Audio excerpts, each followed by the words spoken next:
ప్రభువైన యేసుక్రీస్తు నామంలో మీకు శుభములు. కీర్తనలు 2వ అధ్యాయము. అన్యజనులు ఏల అల్లరి రేపుచున్నారు, జనములు ఏల వ్యర్థమైన దానిని తలంచుచున్నవి.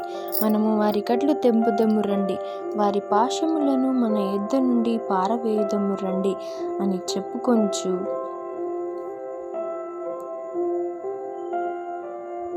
భూరాజులు యెహోవాకును ఆయన అభిషిక్తునికి విరోధముగా నిలువబడుచున్నారు.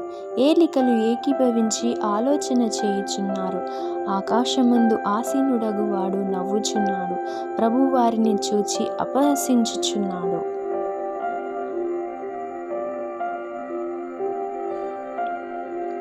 ఆయన ఉగ్రుడై వారితో పలుకును, ప్రచండ కోపము చేత వారిని తల్లడింపజేయును.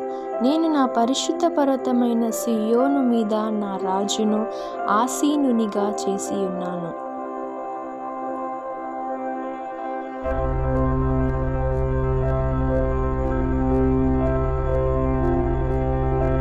కట్టడను నేను వివరించెదను. యెహోవా నాకిలాగు సెలవిచ్చెను, నీవు నా కుమారుడవు, నేడు నిన్ను కనియున్నాను. నన్ను అడుగుము, జనములను నీకు స్వాస్థ్యముగాను, భూమిని దిగంతముల వరకు సొత్తుగాను ఇచ్చేదను.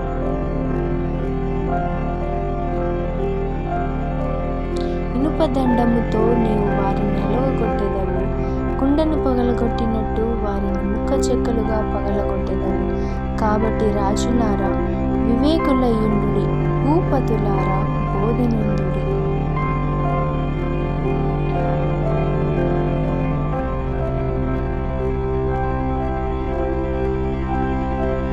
భయభక్తులు కలిగి యెహోవాను సేవించుడి, గడగడ వణుకుచు సంతోషించుడి.